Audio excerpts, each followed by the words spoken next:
Get ready to dim the lights and lock your doors. Friday Night Frights is here to haunt your weekend. Every Friday night, we bring you spine-chilling tales of the macabre, the mysterious, and the downright terrifying. From cursed artifacts to shadowy creatures lurking in the dark, these stories will keep you on the edge of your seat long after the episode ends. Are you brave enough to listen?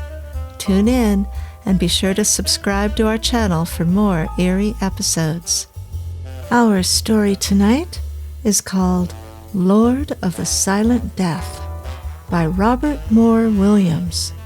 So grab a cup of something hot, sit down and relax and enjoy the story.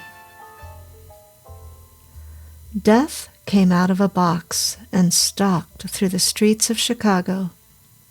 Samuel Morton found the box in Asia Minor, in a niche in the tomb of a forgotten Sumerian king, and not being able to open it, brought it back to this country with him. Morton was an archaeologist on the staff of the Asia Museum, located in South Chicago. After months of effort, he succeeded one hot August afternoon in opening the box, but the death that lurked in it did not strike then. It waited. Morton was alone that night in the basement of the museum, trying to decipher the hieroglyphics engraved on the lid of the box, hieroglyphics written in no known language, when the silence came. The first sound to disappear was the rattle of the streetcars on the surface line a block distant. Morton was too engrossed in his work to notice that he could no longer hear the cars. Then the soft rustle of the blower fan pushing cool air into the hot basement went into silence. He still did not notice the cessation of sound, did not realize that incredible death was creeping closer to him every second. Even when the energetic tick of the alarm clock sitting on a mummy case was no longer audible, Morton did not sense that death was near. He was lost in his work. But when he could no longer hear the scratch of his pen on the paper, he realized that something was happening. He looked up.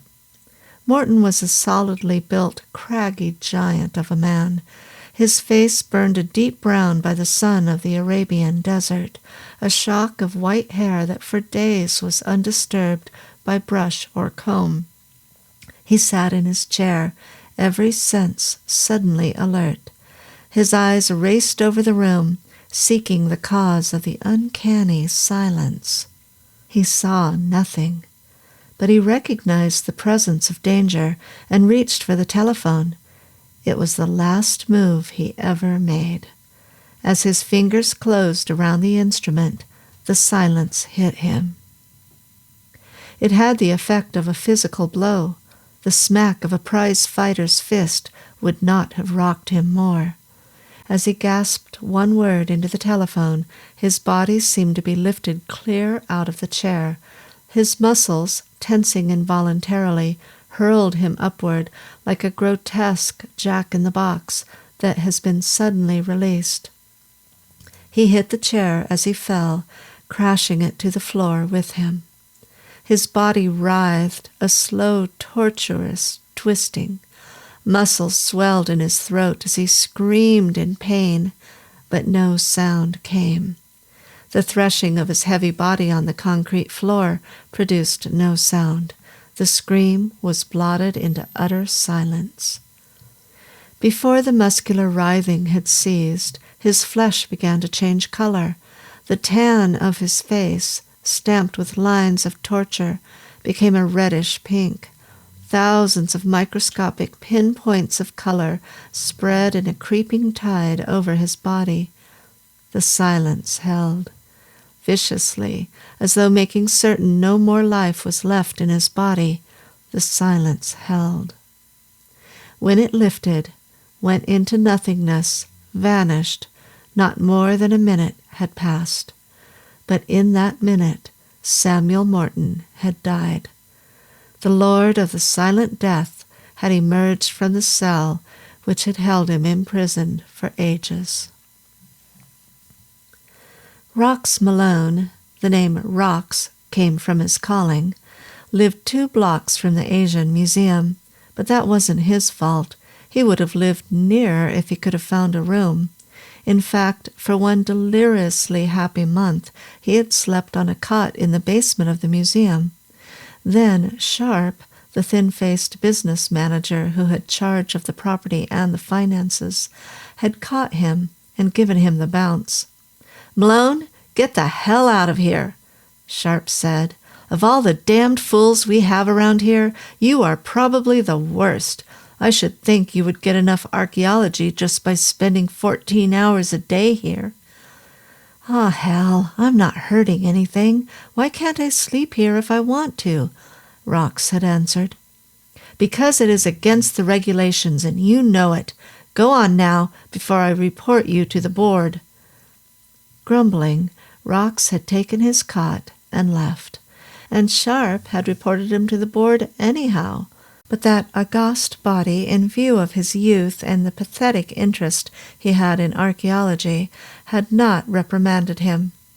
They were archaeologists themselves, and they knew how the science gets into the blood and bones of a man. Secretly, they had rather approved of Rox trying to sleep in the basement, so he could be near his beloved relics of dead and gone civilizations.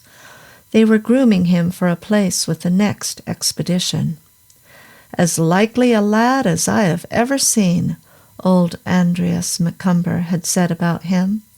In his day, McCumber had dug into half the buried cities in Asia Minor, and it was his boast that he knew a man who had the makings of an archaeologist when he saw one. Of course, he's young yet, but a little seasoning will cure that. Rox was 23, but to McCumber, who was past 70, 23 was only late boyhood. "Besides," McCumber had rumbled in his beard at the board meeting, "Penny will, comb my whiskers if she, discovers that I have permitted him to sleep in the basement." Penny was McCumber's granddaughter. But Rox had already located a room about 2 blocks from the museum and had moved in. That was why the police found him so quickly. It was an August night, as hot as Hades, and Rox was sleeping with both feet practically out the window to take advantage of the late breeze. He awakened to the sound of his landlady's protesting voice. "But I tell you, officer, you can't want Mr. Malone. He's a fine boy, and I will vouch for him personally. I'm sure he hasn't done anything wrong." "I'm not saying he's done anything wrong, ma'am, but the officer on the beat said he lived here." A rap sounded on the door. Rox took his feet out of the window and said, "Come in." A blue-coated figure thrust his head in. "You Malone?" he inquired. "Yes, what's wrong?" "We want you over at the museum." Rox was already grabbing for his clothes, jerking them on over his pajamas. "What's wrong? What's happened?" The cop shook his head. He was still a little white around the gills. "We don't know what's happened. The sawbones wasn't there when I left, but we want you to identify a man." "Why can't he identify himself?" The officer wiped perspiration from his face. "Because he's dead." "Dead?" The word leaped from Rox's lips. The first shiver of fear knifed through him. He was not yet wide awake, and he hadn't fully comprehended what the officer wanted, but that single word shocked him to instant wakefulness. In the basement of the museum, they found 3 men talking earnestly in a corner. They weren't in uniform, but their bearing fairly shouted detective. They looked scared. Rox didn't know it then, but these 3 men belonged to the homicide squad. They were accustomed to looking at violent death in all its forms. Stiffs didn't scare them. But they were scared. They had the uneasy alertness of the man-hunter who senses danger. His escort turned Rocks over to them. "I'm Kennedy, Homicide Bureau," said one of them. He had a heavy, impassive face and eyes that were drills of jet. "Sorry to bother you, Malone. You work here?" "I'm on the staff." "Good. The doc is already here. We want you to identify a body, if you can. Come this way." Kennedy led Rocks to the large basement room, the other two plainclothesmen following behind. This was the room where the specimens brought back from the four corners of Asia were uncrated and cleaned and prepared for display on the floors above. Loot from the tomb of forgotten kings, bits of pottery from Ephesus, a winged bull carved out of the stone of Nineveh, mummy cases from Egypt, for Egypt was included by the museum, beads from the valley of the Tigris-Euphrates, big and little. The relics of lost and dead centuries were piled here. Even in the daylight, the place was ghostly. Photographers were popping flashlight bulbs and taking pictures of the exact position of the body. As Rocks entered, they took their last picture and stood aside, and the doctor from the coroner's office bent over the body and began his examination. Then Rocks saw the body on the floor. He recoiled. "My God, that's Samuel Morton!" His respect for Morton amounted almost to reverence. Morton was a worldwide figure in the field of archaeology, and to Rocks Malone he was little short of a god. Rocks had looked up to this man, had longed to be like him. On the next expedition, Rocks was to go along as Morton's assistant. But now Morton was dead. What happened?" Rocks whispered. The doctor stood up. His face was ashen. "That's what I would like to know. What happened? This man has been dead less than an hour." At 11:30, Central phoned in there was a receiver off the hook here and said the operator thought somebody had tried to call the police. Kennedy interrupted. "Huh?" the doctor queried. His professional aplomb had deserted him completely. "The important point is, what was the cause of death? To my knowledge, there is no record in medical history of a death like this. Look." "I've already looked," Kennedy said, turning away. "Once is enough." Rocks looked again at the solid, craggy face he had known so well. The skin had always been tanned, but now it was red, puffed and discolored, and red, like a chunk of raw beefsteak, like the carcass of a skinned animal. The first impression he got was that the skin had been removed, but he bent over, fighting against the sickness in his stomach, and saw that the skin had not been removed. It had been punctured in literally thousands of places. Morton's face looked like thousands of pins had been stuck in it. When the pins had been removed, the blood oozed through. A later report by the medical examiner disclosed that there was not a spot on Morton's body that was not full of microscopic holes, millions of them. Even the soles of his feet, protected by his shoes, showed the same horrible markings. But it was the coat that held Rock's eyes. Where the doctor had taken hold of it, the cloth had crumbled. Rocks tested it. The cloth fell away in his fingers, fell into a dark ash. The cloth looked all right until it was touched.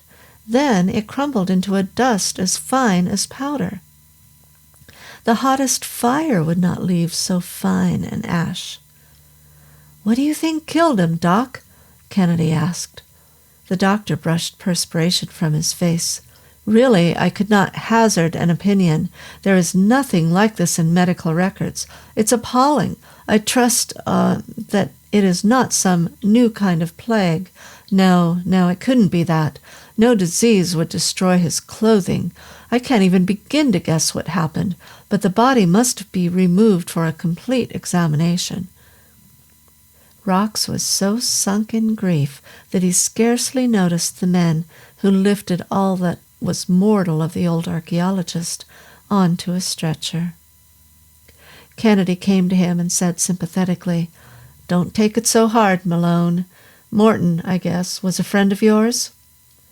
Rox told the detective what the archaeologist had meant to him. Kennedy's eyes softened. "I'm sorry, Malone. We'll do everything we can to discover what happened, but frankly, I don't know which way to turn. I've been talking on the phone to some of the men who are in charge of the museum. McCumber was one, Sharp was another. They're on their way over here." The detective hesitated. "Malone, maybe you can help us." "I'll do anything I can." "Good. When I talked to Mr. Sharp, he said, 'I knew something like this was going to happen. I knew it.' When I asked him what he meant, he said something about a box that Morton had brought back with him from Asia." "Box?" The touch of an eerie chill raced down Rock's spine. "Yes, there it is, sitting on the scale we used to weigh specimens." The lid was open. "He must have opened it this afternoon," Rox said. He wondered what Morton had found in that box. Treasure or something else. It was empty now, the lid back, the cunning combination lock visible. But what had been in the box, they did not know until Sharp got there and told his story. Chapter 2. Sharp, the business manager, was a prim-faced, nervous individual. He had an eye tic. It was working overtime now. He spoke rapidly, the words running over each other. Yes, I'll tell you exactly what happened. It was horrible, terrible." He mopped his face. "Mr. Morton had just succeeded in opening this box when I entered." "How long had the box been here?" Kennedy interrupted. About 3 months have elapsed since Mr. Morton returned from his last expedition. He brought it back with him." 3 months to open it?" Kennedy said doubtfully. "Why didn't he use a torch on it?" "I think I can answer that," McCumber said. The old archaeologist had arrived a few minutes after the business manager. He had received the news of the death of his associate calmly, but it was obvious that he was deeply affected. He and Morton had been fellow workers for more than 40 years.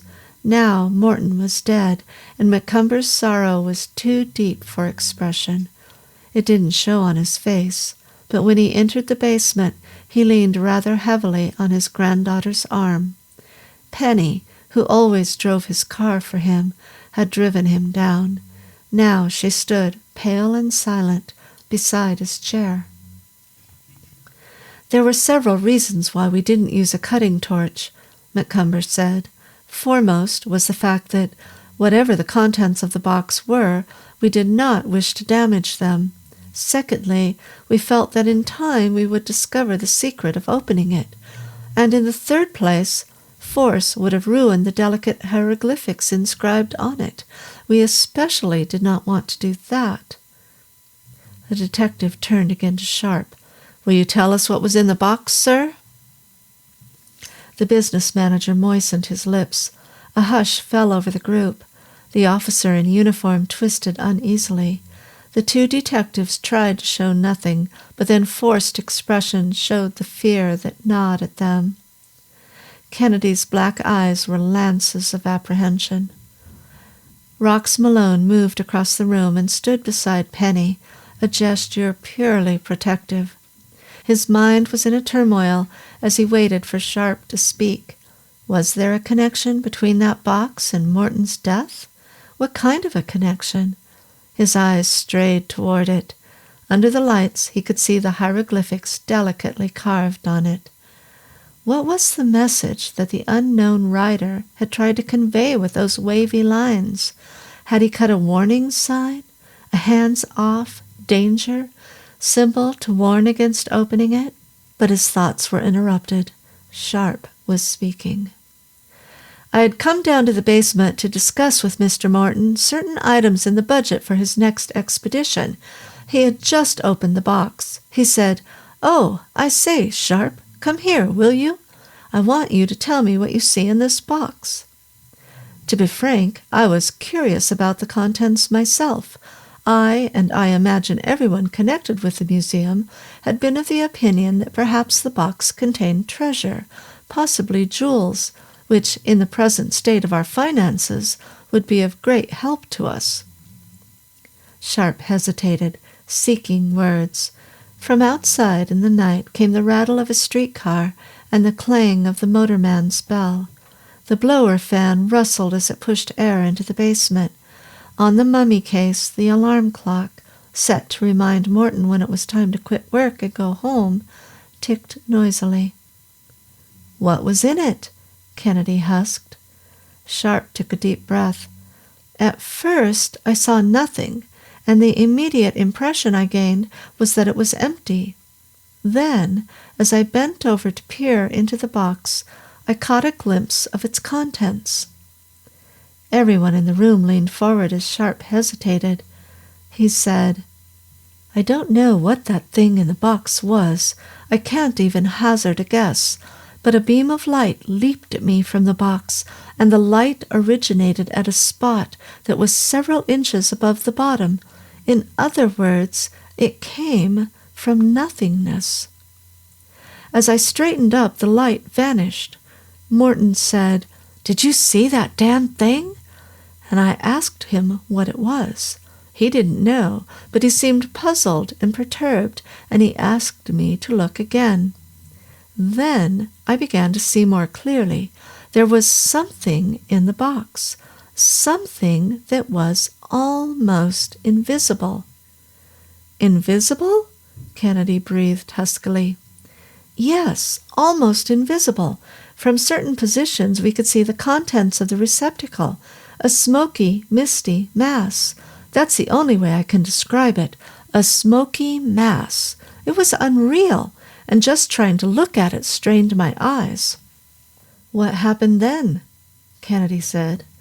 "Well, Morton thrust his hand into the box, and his hand disappeared." "What?" "His fingers, up to his knuckles, simply disappeared. No, they weren't cut off. The effect was similar to thrusting the hand into a basin of murky water. Morton instantly jerked his hand out, and it was uninjured, except that the fingers were stained a faint red. The point is, there was something in the box that was almost invisible, and an object thrust into it was rendered invisible too." Morton was tremendously puzzled. I can't recall his exact words, but he seemed to be of the opinion that the contents of the box were extra-dimensional. "Extra-dimensional?" Kennedy interrogated. "Something like that," Sharp admitted. "Oh, I know it sounds utterly fantastic. I was of the opinion that Morton did not know what he was talking about, but later events showed me that I was wrong." "What happened next?" the detective queried. "This happened," Sharp answered. The man was trembling. The handkerchief with which he tried to mop his face fluttered in an unsteady hand. "Either something came out of that box, or something came through that box and escaped into the basement." Sharp's eyes went over the room, jerking from object to object like a man who suspects the presence of an incredible enemy and is warily watching for that enemy to strike. The action sent cold chills up Rox Malone's back. Something had come out of that box. It might still be here in the museum. Sharp thought it might be. He was looking for it. "Through the box?" McCumber spoke. "I don't understand. How could anything come through it?" "I don't understand either," the business manager answered.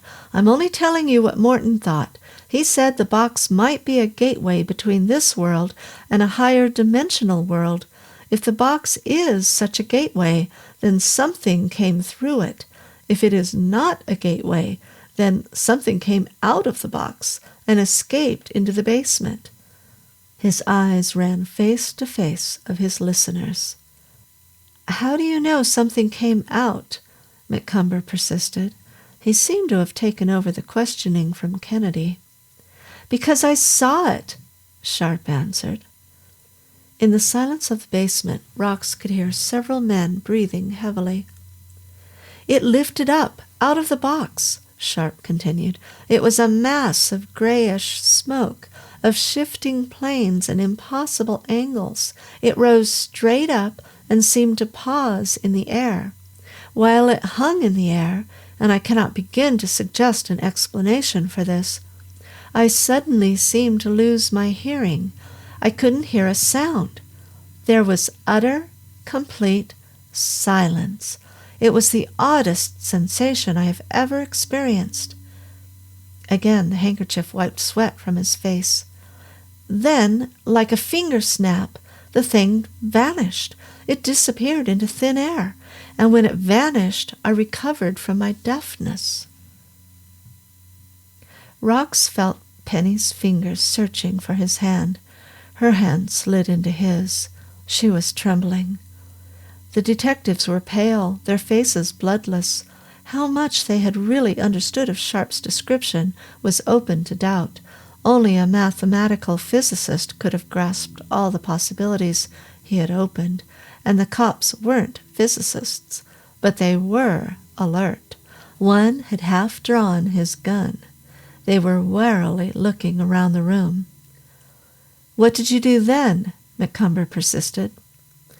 "Well, we naturally spent some time searching the basement. When we found nothing, I began to suspect we were the victims of an illusion, that nothing had really come out of the box, that our imaginations were playing us tricks. Consequently, since it was already late in the afternoon, I departed. I thought nothing more of the matter until the police called me and told me that a man was dead here. Then I instantly realized that something had come out of the box, something utterly foreign to the science of our present day, something of which we have no knowledge, but which may be here now, watching us, waiting to pounce on its next victim." He subsided, and Kennedy, looking closely at him, shoved him a chair. "Here, sir, you had better sit down." Sharp almost collapsed. "Thanks," he muttered. "One further question," McCumber said. "Where was the box sitting when Morton opened it?" "Why," Sharp looked startled, "on that heavy table." He pointed to a table across the room. "But it's on the scales now," McCumber said, nodding his head toward it. "Yes, it is," Sharp answered. "Mr. Morton must have moved it after I left." McCumber turned to the detectives. "Gentlemen, if I may suggest it, I think it would be wise to search the museum." The detectives looked like they didn't enjoy the task, but they went about it efficiently, guns drawn. The others remained in the basement. Sharp kept up a running fire of nervous conversation, to which McCumber paid little attention. The old archaeologist seemed to be lost in thought. Kennedy returned. The detective was very pale. "We didn't find anything," he said. "We still don't know whether it's here or not, but we can't take a chance of that thing getting loose. We'll stay here as a guard." He looked sharply at McCumber and the business manager. "If I may suggest it, this has been quite a strain on you. Perhaps it would be best if you went home and rested. However, if someone who is familiar with the museum will stay—" "I'll stay," said Rox. "No," Penny protested. "If that thing should attack you—" Over her protests, Rox stayed. However, he walked out to the car with them. Sharp came out of the museum with them, but he had his own car and drove off immediately. McCumber settled himself in the seat, and Penny, still protesting, slid under the wheel. "What do you think, sir?" Rox queried. "Do you have any suggestions about looking for that thing?" "I'm afraid I don't, lad," the old man answered. "Nothing like it has ever been seen before." He reached into his pocket for his pipe. His questing fingers brought from the pocket not only the pipe, but a spherical piece of glass that looked like a child's marble. He held it under the dash lamp. "A marble? Wonder where I picked that up." Then he dropped it back into his pocket as he explored for his tobacco. "This much I can say, lad. Whatever it was that came out of that box, the museum, in a sense, is responsible. We brought the damn thing to this country. We've got to capture or destroy it before it does any more damage. If such a thing could escape into the city, the results might be terrible. I'll be down early in the morning, lad. I hate to go off like this, but the old body won't take punishment like it once would. You be careful now." "I will, sir." "You darned well better be," said Penny as she slipped the car into gear. Rox returned to the museum. With Kennedy and the other detectives, he again made a complete search of the building. The museum was filled with nooks and crannies where anything might hide. They found nothing. They were again in the basement when the telephone on the main floor started ringing. Who would be calling at this time of the night? Rox wondered as he raced upward to answer it. Very few people knew the number. He jerked the phone from its hook, and the voice in his ears almost took his breath away. It was Penny. She was screaming. "Rox, please come quickly. That terrible thing is here. It's got Grandfather. Hurry, please." He waited to hear no more. "Come on," he yelled to the detectives. "That damn thing is loose again." Sirens screamed in the night as the squad car raced to the home of Andreas McCumber. Rox rode in the seat beside Kennedy and urged the detective to drive faster. "I'm doing 70 now," Kennedy grated. "Then do 80, Rox answered. In his mind was the single thought, has something happened to Penny? Chapter 3. Penny's parents were dead.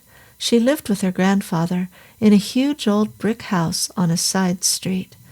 They found her lying at the foot of the front steps. Rox's heart leaped into his mouth when he saw the white form lying there, crumpled and twisted, in the rays from the light burning over the front door. Until that moment, he had not fully known how much she meant to him. "Penny?"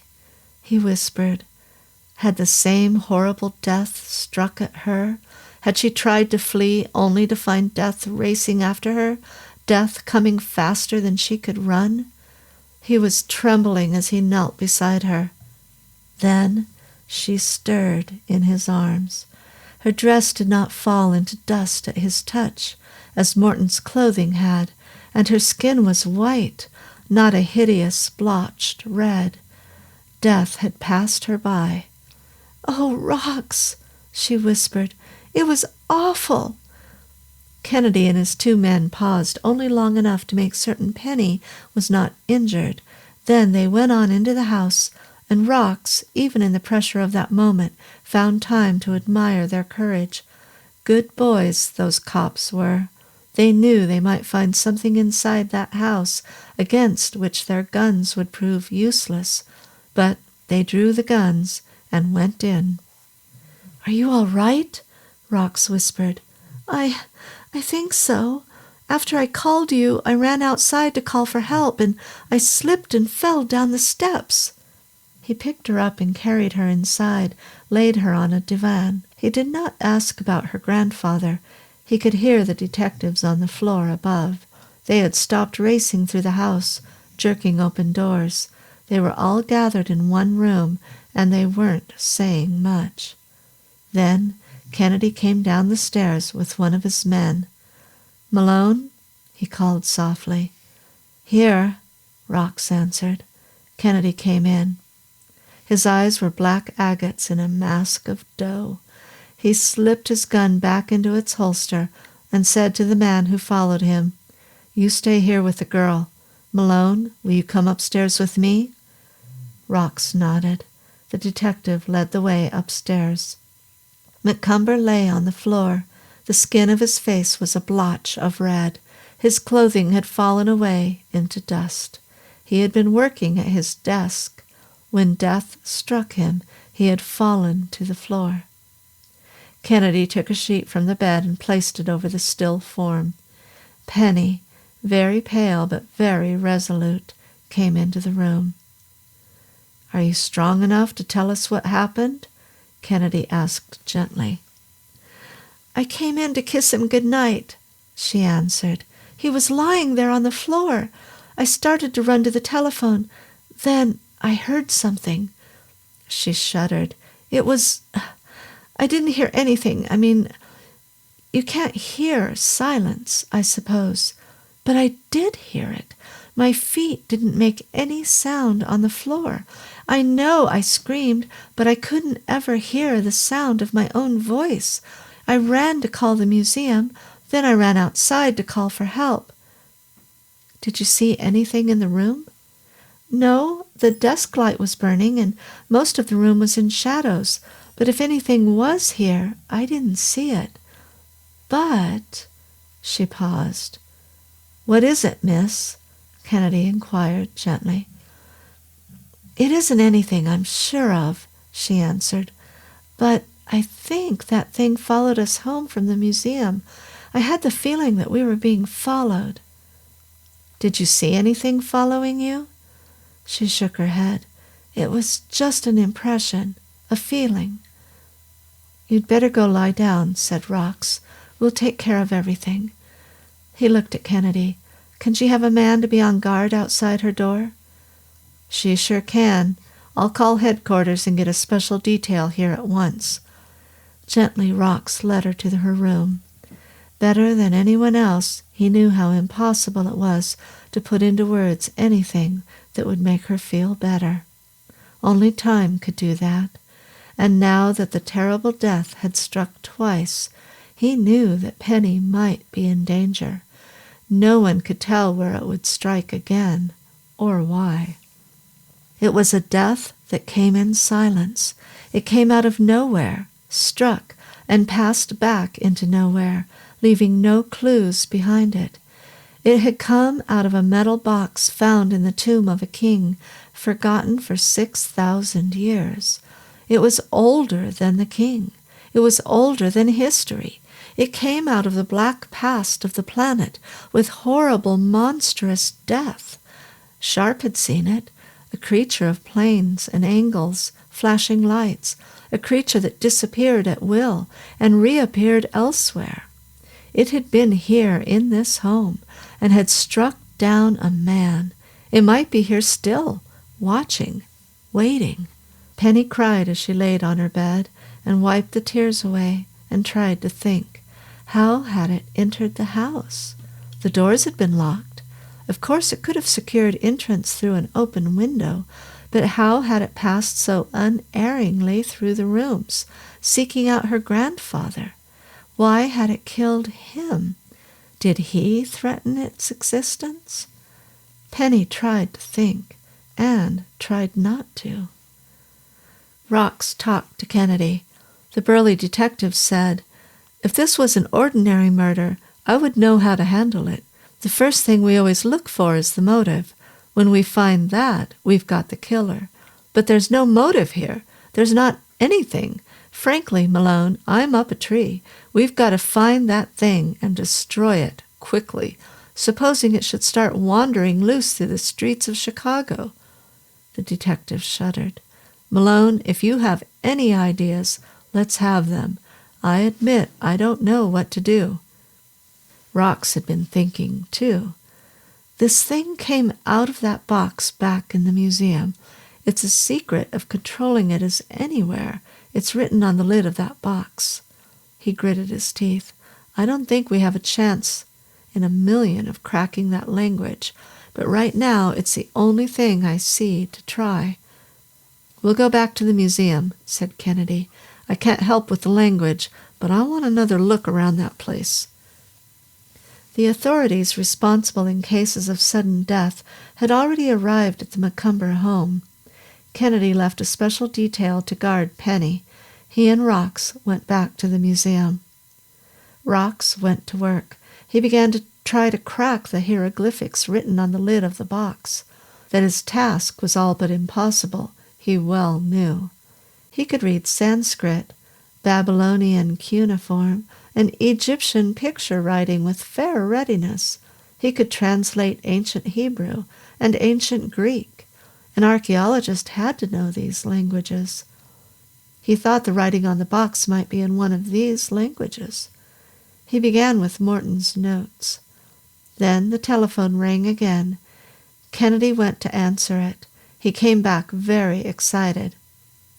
"That was the girl, Penny," he said. "She may have something.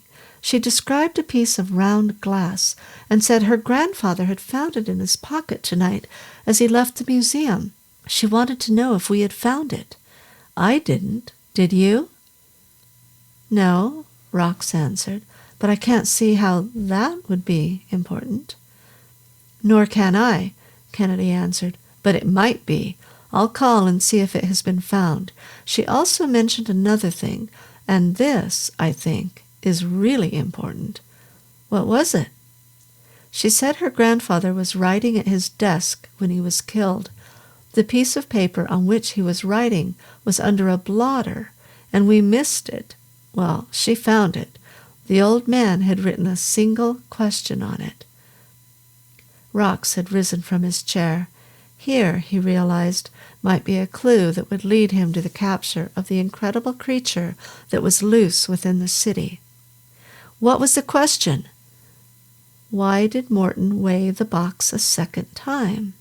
Kennedy said. Rox sat down again. His eyes went across the room to the box. It was sitting on the scales where Morton had placed it. "It's routine here," Rox said slowly, "to weigh all specimens as soon as they are brought in. Many statuettes, etc., were constructed as hiding places for gems. We weigh them, compute their specific gravity, and thus determine if they contain a hollow place that might be worth investigating." His eyes lit up.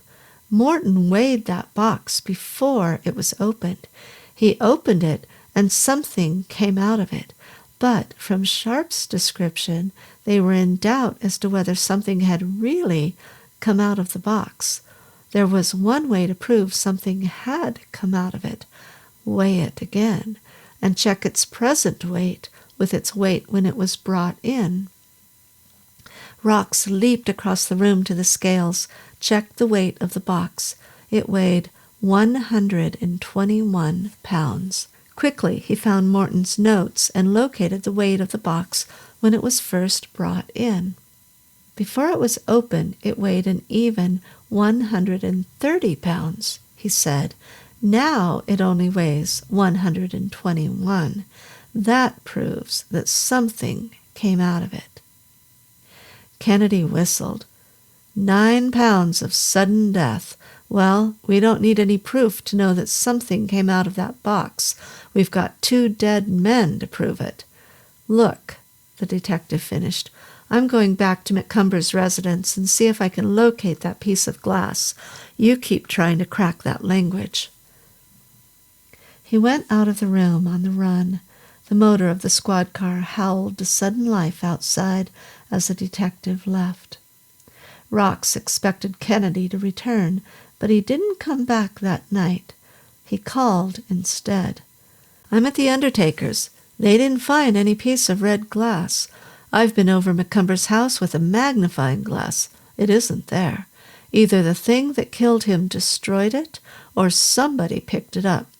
You getting anywhere with that language?" "No," Rox groaned. "Well, keep trying. My hunch is that everything depends on whether or not you solve those hieroglyphics. I've got some checking to do on this end.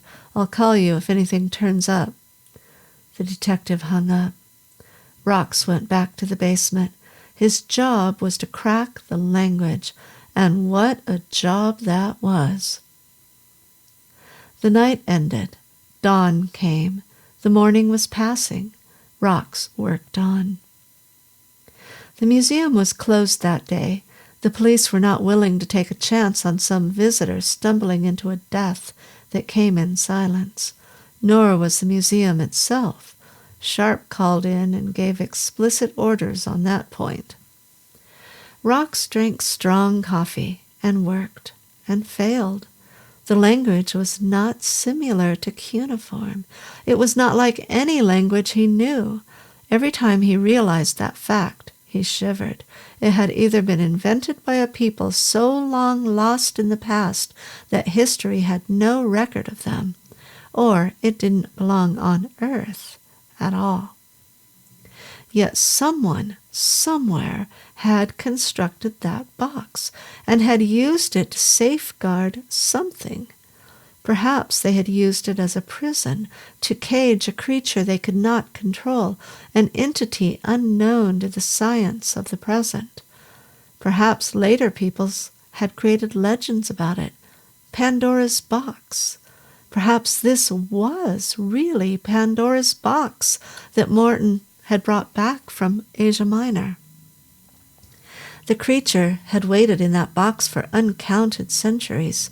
Now a new race had opened the door of his prison. Now the Lord of the Silent Death was free again. Rox Malone kept wondering when and where he would strike. During the whole day there was not even a whisper of the incredible silence in which men's lives were blotted out. But when the second night came... Chapter 4. At 9 o'clock that night, Rox was ready to drop from exhaustion. He was not only so tired that the hieroglyphics blurred before his eyes, but he had failed. That hurt worse than anything else.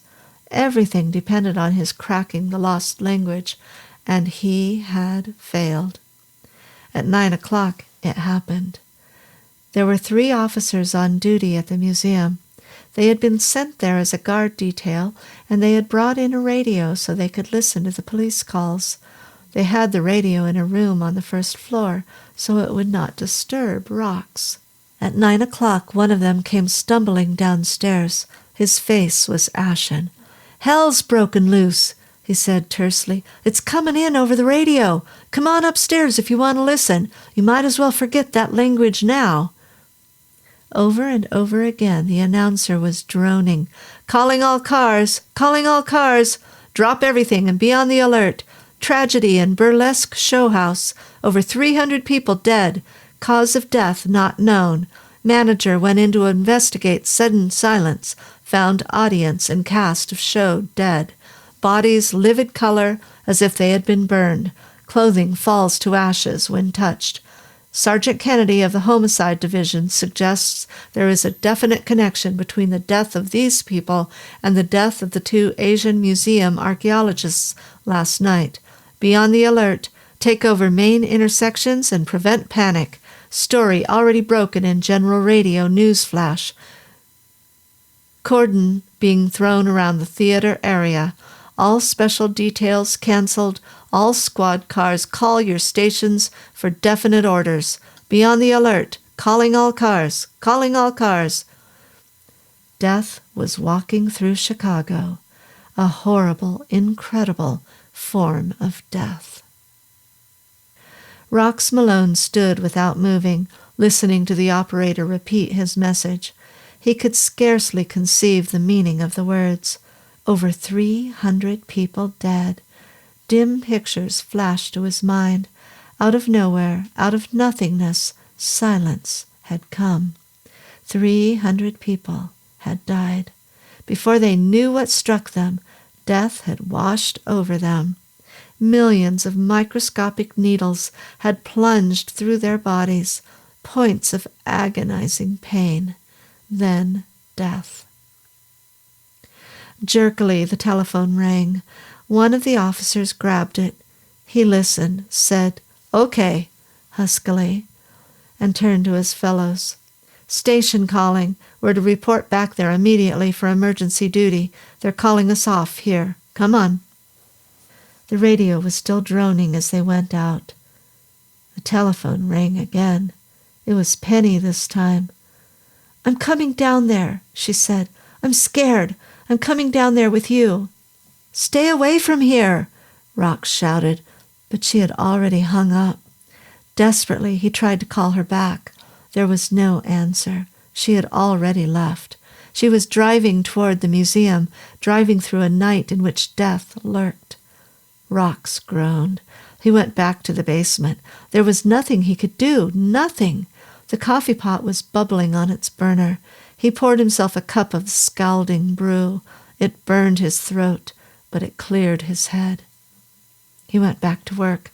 The language was out. He couldn't crack it. He didn't even have time to try to crack it anymore.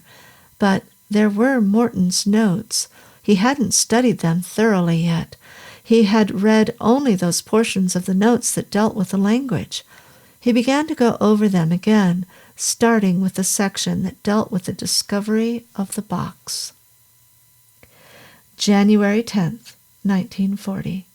Morton had written, "Discovered today what is unquestionably the tomb of a Sumerian king, located in a hillside cut out of solid rock. Landslides centuries ago had covered entrance. But even more important, in my opinion, than the tomb is the discovery of the strange metal box that we found in a niche at the back. We are unable to determine the metal of which the box is constructed. It is covered with mold, but shows no sign of rust or corrosion, which is exceedingly unusual, for this tomb dates back into the past for at least 6,000 years. January 12th, 1940. Box very heavy, must weigh more than 100 pounds. Frankly, aside from its archaeological interest, I am curious to know the contents of this box. There is a possibility of gold or gems. Guess I'm human after all, to be thinking about wealth. Am writing full details to the museum." January 15th, 1940. Unable to open box. Must have cunning combination lock. Also unable to decipher inscription on it. Don't know this form of writing. No record of it anywhere. This is exceedingly unusual. A completely forgotten language rediscovered. Rox Malone went through the notes, reading swiftly, searching, hoping for a clue. Outside in the night, death was stalking, and there was a possibility that the clue to the death lay here, in the notes of the dead archaeologist. Penny came in. He went to meet her. She flew to his arms. "It's awful outside," she whispered. "Thousands of people must have heard the news broadcast. Half of them are trying to get to the theater where all those people were killed. The others are trying to get away. Oh, Rox, have you discovered anything?" He shook his head. She looked again at his unshaven, haggard face and said nothing. He went back to the notes Morton had left. With Penny helping, he went through them, down to the last page. "It's no use," he groaned. "Morton didn't know anything about the thing that was in that damned box." Then he turned the last page. Morton had written that page only yesterday, the day he died. September 21st, 1940. Succeeded in opening the box today. As I suspected, it was closed by a combination lock. Deucedly clever thing, that lock. Not like any lock in use today. Patent rights on it might provide the museum with some of the cash it so badly needs. To my great astonishment and regret, when I opened the box, I found it empty. Rox Malone stared at the words Morton had written. Empty! The single word seemed to leap out at him. How on earth could Morton make a mistake like that? There was another line of writing. Weighed box. Find that it weighs 9 pounds less than it did when I brought it here. In a fleeting flash of a second, Rox saw the whole picture, or almost all of it. There were parts that needed clearing up, but he knew at last the real significance of the fact that Morton had weighed the box a second time. "There's somebody coming," Penny whispered. A step had sounded on the stairs outside the room. The door opened. Sharp entered. He had a traveling bag with him. Rox shoved the last page of Morton's notes out of sight, got to his feet. "Hello," he said. "Have you heard the radio?" "I'll say I have," the business manager answered. "That's why I've got this bag along. I'm getting away from here while I have a chance. It's terrible what happened to all those people at the theater. For all I know, it might happen to me next. Have you—" he paused. "Have you found anything that might lead to the capture of this horrible beast? That's why I stopped here before I left town." "No," Rox answered. He walked across the basement toward the business manager. He was 10 feet away. He was 5 feet away. He stopped. "One thing we have discovered, Morton's notes. He said in his notes that when he opened the box, he found it empty. What do you suppose he meant by that?" Sharp looked perplexed. "Why, I have no idea. Perhaps he decided that what we saw was an illusion after all." "I think not," Rox contradicted. "He would certainly have mentioned any creature such as you described if he had found such a thing in the box. No, I think he meant exactly what he said. When he opened the box, it was empty. That surprised him greatly. It also made him suspicious, so he waited to determine if somebody had already opened it and removed its contents. What did you find in that box, Sharp?" His words were hard and flat. There was no mistaking their challenge. Behind him he heard Penny whisper, "Oh, Rox!" He knew he had made a mistake. He should have waited, let the law handle the situation, let men trained for the task do the job. But Morton had been his friend, and so had McCumber, and Morton and McCumber were dead, and Rox Malone was not a man to wait for someone else to do what he considered his job. Sharp stood without moving, his close-set eyes drilling into the young archaeologist facing him. A second ticked into nothingness, and another, and another. He was estimating the situation, considering the odds and the chances. "I'm waiting," Rox said grimly. "All right, Snoopy," Sharp snarled. "This is what I found in it." He jerked his bag open. His hand dived into it. It came out of the bag with the strangest-looking instrument Rox had ever seen, constructed of pale silvery metal, fitted with a series of faceted lenses. It glinted evilly under the lights. Because of the very nature of the instrument, Sharp handled it clumsily, but there was no mistaking its purpose. He brought it up. Penny screamed. Rox stepped forward. His left hand flicked out. All of the weight of his body was behind that blow. He drove it straight at Sharp's chin. It would have made Joe Louis bat his expressionless eyes. It would have knocked Sharp's head almost off his shoulders if it had landed. That was the trouble. It didn't land. Sharp saw it coming. He ducked down and to one side, fumbling with the instrument he had taken from his bag. The fist skidded across the top of his head. It sent him staggering backward. "The next time," Rox gritted, "I won't miss. I'll knock your damned head off, you dirty murderer." He charged. Sharp brought the instrument up. Pale, scarcely visible flame lanced from it, like a heat wave moving through air. It spurted forward, soundlessly. As it leaped, it seemed to absorb, to blot out all sound. There was a sudden heavy silence in the museum basement, the sort of silence that is so real it registers on the eardrums. Rox saw the instrument coming up. He kicked himself to one side in a dancing step.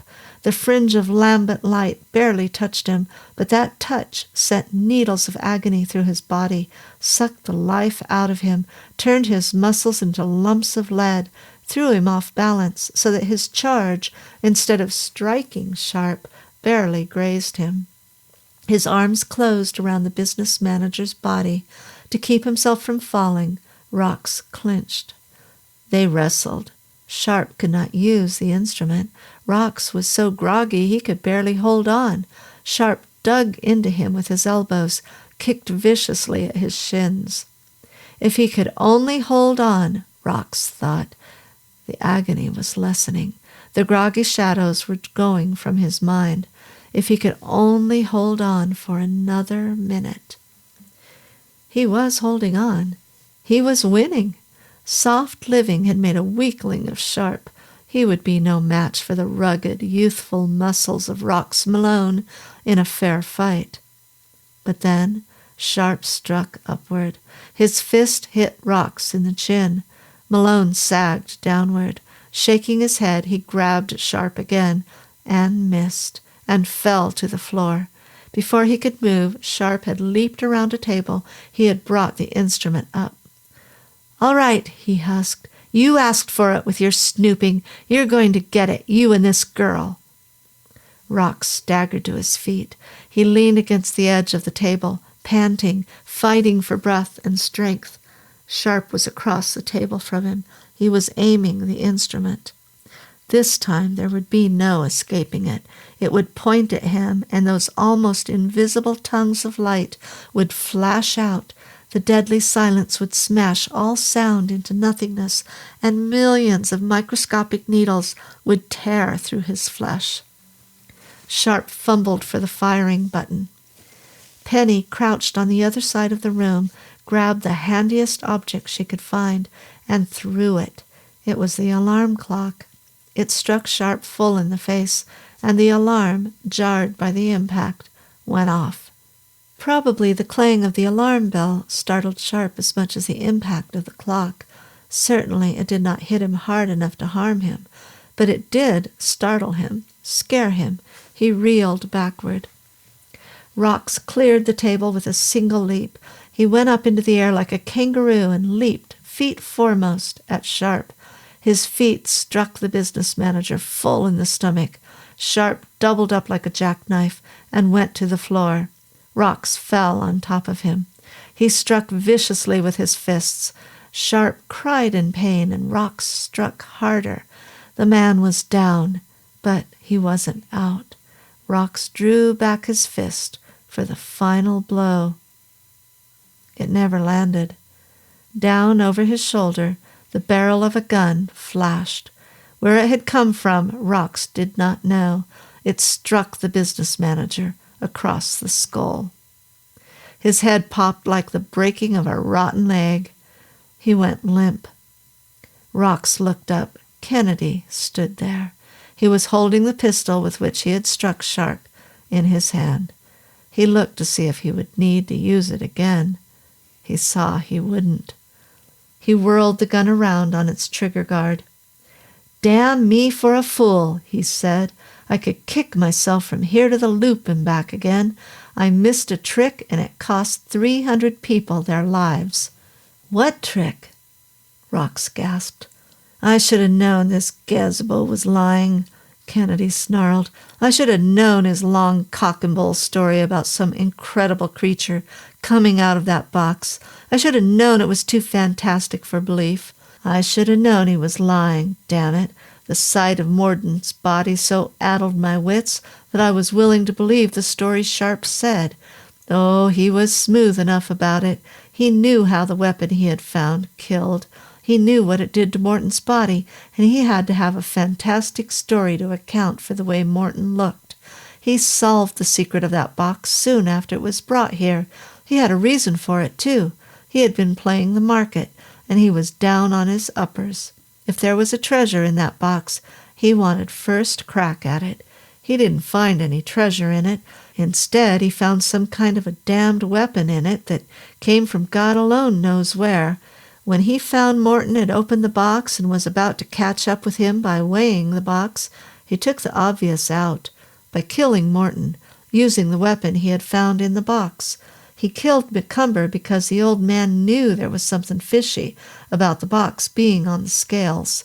So he killed McCumber to shut him up. "But those people in the theater?" Rox whispered. Kennedy exploded. "He needed money, needed it bad. I dug this all up in my investigation today. He was trying to sell the weapon he had discovered to the agents of a foreign power.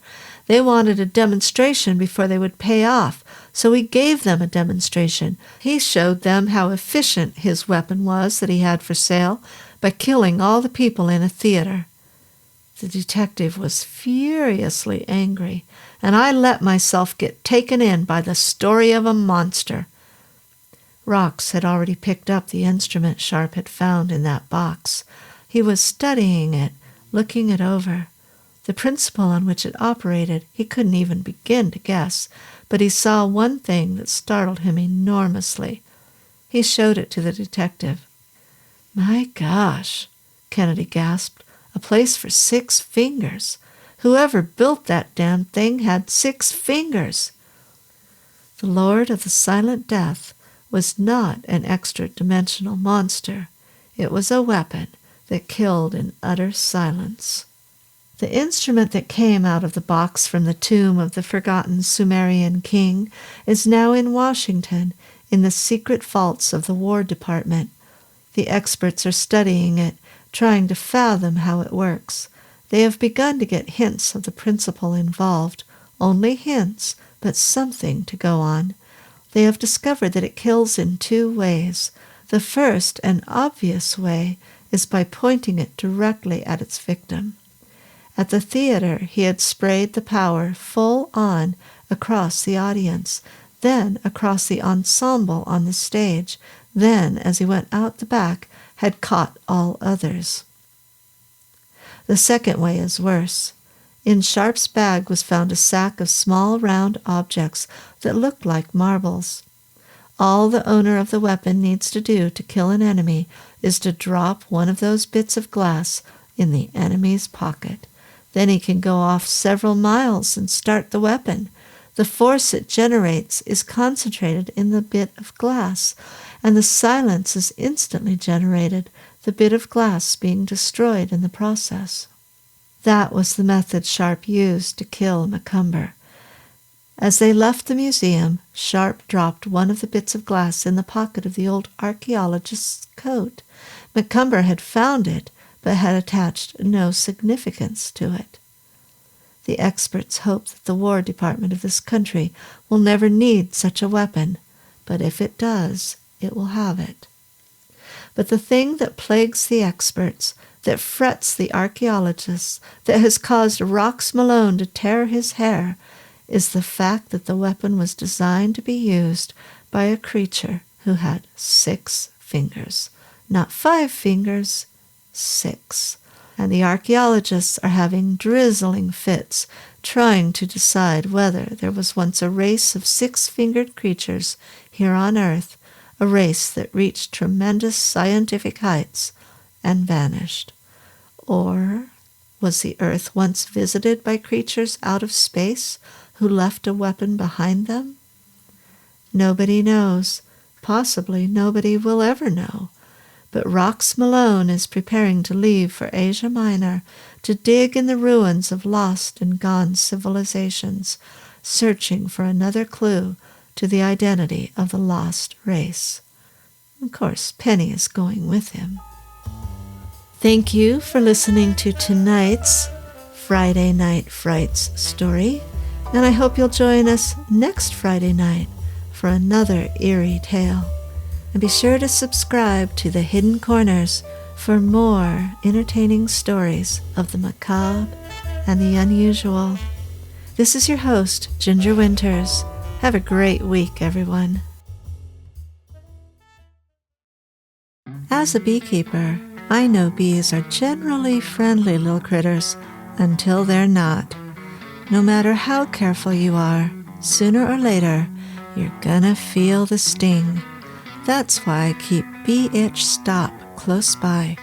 Made right here in Nevada with all natural ingredients, it soothes the burns, calms the swelling, and takes the itch right out. Safe for all ages and skin types. It works on mosquito bites, wasp stings, spider bites, and even cactus thorns and poison ivy. Whether you're tending hives or just enjoying the great outdoors, don't get caught without Bee Itch Stop. Get yours today.